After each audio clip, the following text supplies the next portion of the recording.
Les Boston Celtics ne manquent pas de légendes. Bill Russell évidemment, Bob Cousy, Larry Bird ou plus tard Paul Pierce. Pourtant, avant eux, il y a eu un autre nom, un nom que peu d'entre nous connaissent, celui de Ed Macauley. À Boston, Macauley n'apparaît que très peu dans les livres d'histoire, alors même qu'il est le pilier des premiers succès des Boston Celtics. Ni flamboyant sur le parquet, ni charismatique en dehors, Ed Macauley est la première pierre de ce qui deviendra ensuite la culture des Boston Celtics. Il a pavé la voie pour ceux qui viendront après lui, et on peut dire sans aucun doute que sans lui, la dynastie des Celtics des années 60 n'aurait pas eu lieu. Bonjour à toutes, bonjour à tous et bienvenue dans Paroles de Ballers, le podcast qui vous raconte, saga après saga, équipe après équipe, les légendes méconnues du basket NBA dans des récits qu'on ne vous a pas encore racontés. Je suis Winston et je suis heureux de lancer le premier épisode de notre Boston Celtics saga avec l'histoire de Ed Macauley, le héros méconnu qui a lancé la dynastie des Celtics. Notre histoire débute dans les années 40 quand Ed Macauley, né en 1928 à Saint-Louis, Missouri, commence à comprendre qu'il a des qualités naturelles pour le basket. Pur produit local, il joue au lycée à Saint-Louis où il éclate aux yeux des observateurs basket. Toutes les universités le veulent, mais sa mère lui dicte une condition.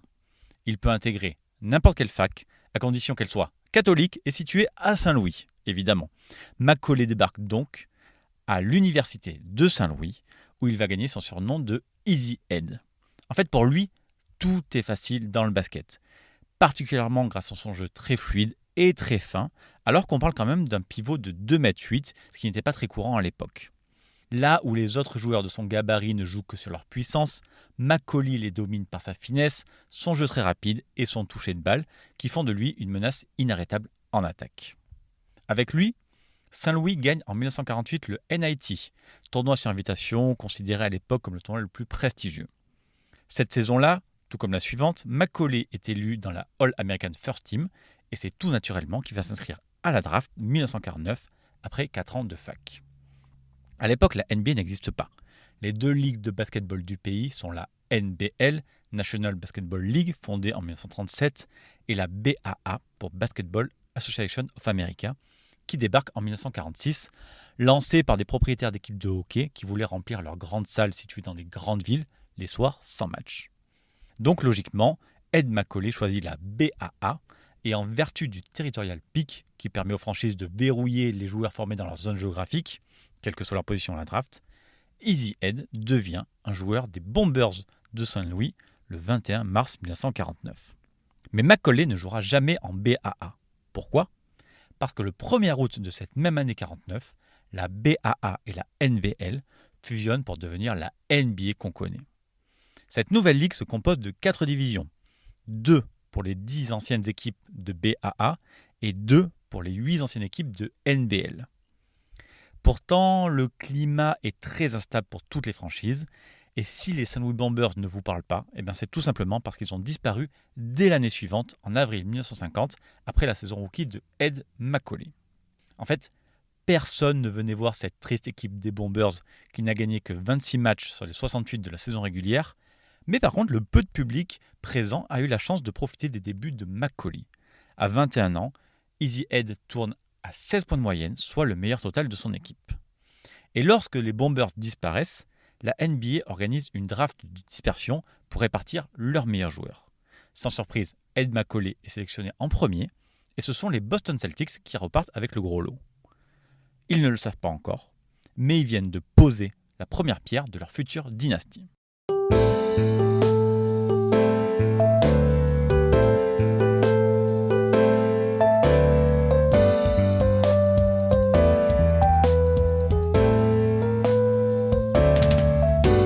Et il n'y a aucun moyen de le savoir parce que la première saison NBA des Celtics a été horrible. Seulement 22 victoires et une dernière place dans l'Eastern Division et déjà des dettes colossales qui menacent l'équipe.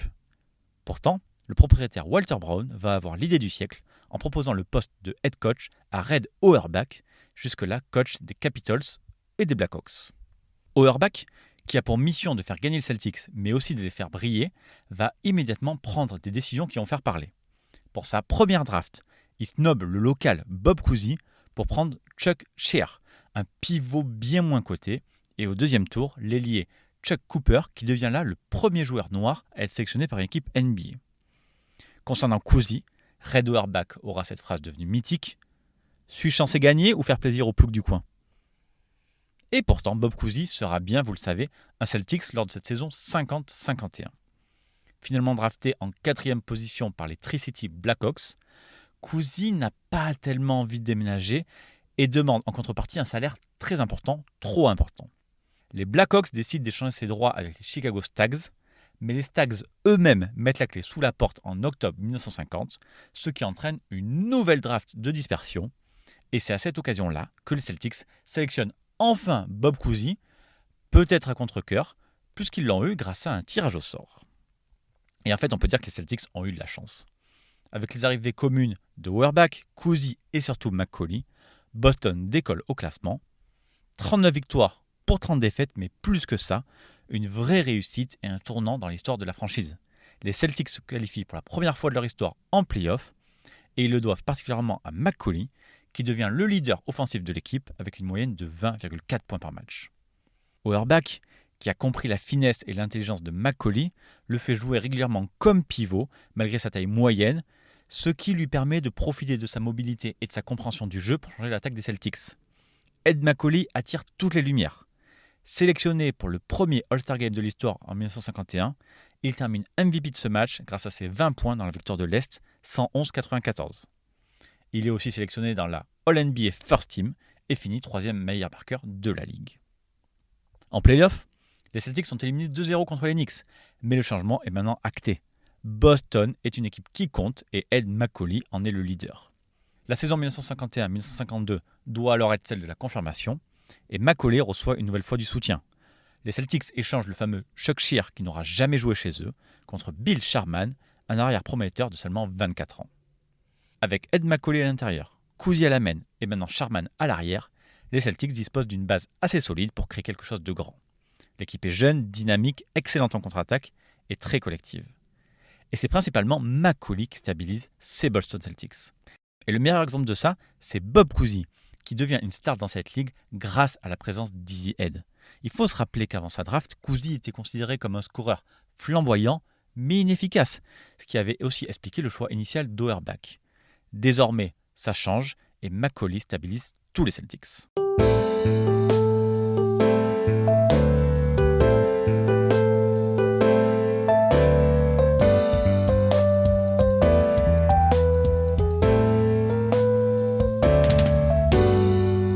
Entre 1950 et 1956, les Celtics vont systématiquement faire les playoffs, avec une finale de division en 53, 54 et 55.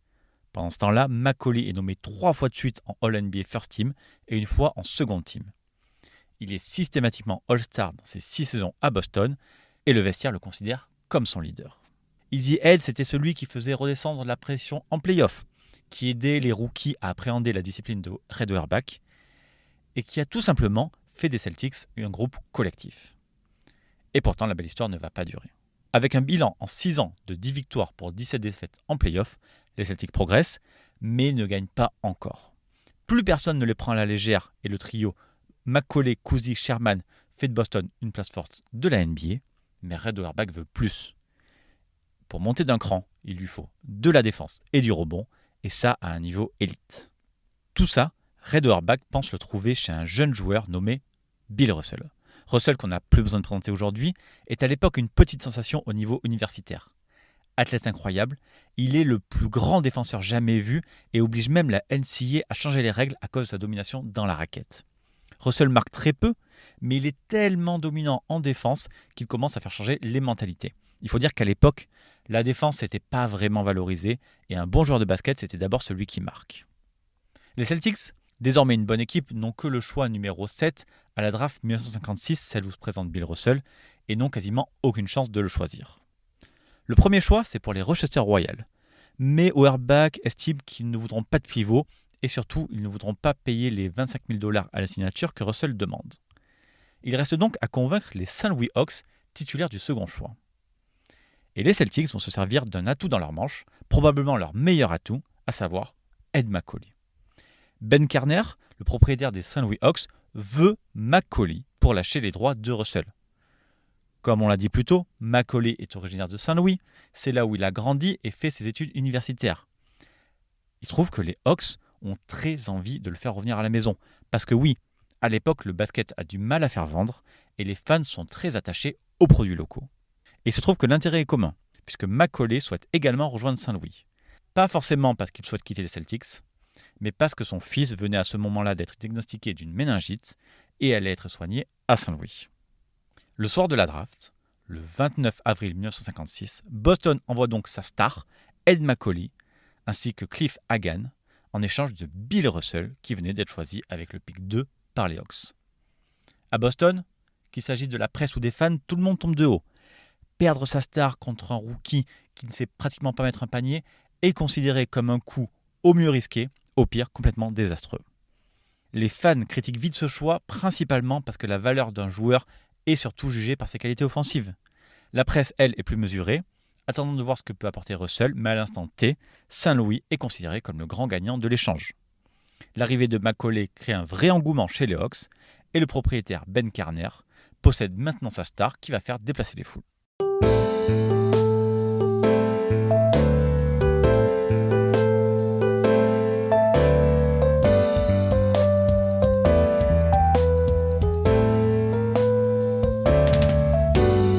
Concernant les Celtics, en récupérant Russell, puis le même soir Tom Hayson et K.C. Jones, ils concrétisent enfin leur projet.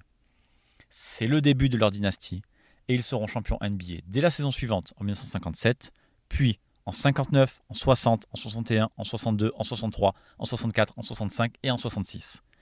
9 titres en 10 ans, puis encore 2 autres 2 ans après, tout ça basé sur le collectif, l'esprit d'équipe et l'abnégation, en fait des qualités qu'avait d'abord apporté Macaulay. La défense de Bill Russell a bien sûr été fondamentale dans la dynastie des Celtics, mais c'est Ed Macaulay qui a été celui qui a contribué à créer cette culture Celtics. D'ailleurs, il suffit de regarder son passage à Saint-Louis pour s'en convaincre. Le seul titre abandonné par les Celtics en 10 ans, eh bien, il est pour les Saint-Louis Hawks en 1958, lors d'une victoire 4-2 en finale contre Boston. Aux côtés de la star Bob Pettit à Saint-Louis, Easy Ed a apporté autant son leadership et son expérience que son tempérament calme, voire paisible. Macaulay est toujours la figure rassurante du vestiaire, celui qui joue un rôle de mentor auprès des jeunes joueurs de l'effectif, si bien qu'après 3 saisons comme joueur, il deviendra naturellement l'entraîneur de cette équipe les 2 saisons suivantes, un groupe qui l'emmènera jusqu'en finale NBA, défait évidemment par les Celtics. Avec du recul, l'héritage de Macaulay à Boston est immense. Premier grand joueur de l'histoire des Celtics, il a fait de cette équipe un vrai contender dans la nouvelle NBA, amenant la franchise en play-off à chaque saison. Avec Cousy et Sharman, ils ont en quelque sorte inventé le concept de Big Three, et surtout leur jeu offensif tout en efficacité et en rapidité a permis à Red Auerbach de développer son coaching et d'emmener les Celtics vers leur dynastie à venir. Macaulay était indéniablement un leader de vestiaire, avec un professionnalisme tout au long de sa carrière à Boston, qui lui a permis d'être respecté par tous ses coéquipiers. Et bien sûr, en étant la pièce maîtresse du trade qui a permis aux Celtics d'obtenir Bill Russell, il a joué son dernier rôle dans la naissance de la dynastie qui apportera 11 titres à la franchise, marquant pour toujours l'histoire de la NBA. Et même si Macaulay est relégué dans l'esprit du public derrière des légendes comme Russell ou même Cousy, les Celtics ont reconnu son importance en retirant son numéro 22 le 16 octobre 1963, faisant de lui le tout premier joueur dont le numéro a été retiré par la franchise. À cette date, il est également le seul joueur des Celtics à avoir son maillot retiré alors qu'il n'a pas gagné de titre avec Boston, en compagnie du regretté Reggie Lewis. Et avant cela, c'était le Hall of Fame qu'il avait accueilli en 1960 à 32 ans seulement, faisant de lui le plus jeune athlète masculin à y être admis. Il faut dire que le palmarès de Ed Macaulay parle pour lui. Plus de 11 000 points marqués en 10 saisons, champion 58, 7 fois All-Star entre 1951 et 1957, 3 fois All-NBA First Team entre 1951 et 1953, MVP du All-Star Game en 1951, et un impact sur l'une des plus grandes franchises de l'histoire, pavant la voie pour les grands Celtics des années 60.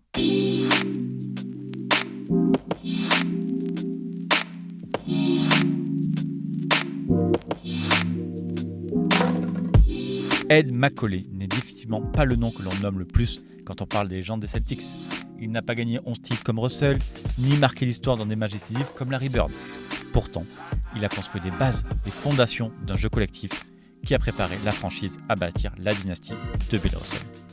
Aujourd'hui, se souvenir de Easy Head, c'est en quelque sorte rendre hommage aux pionniers, à ceux que la grande histoire a oubliés, mais sans qui le jeu que nous aimons ne serait pas le même.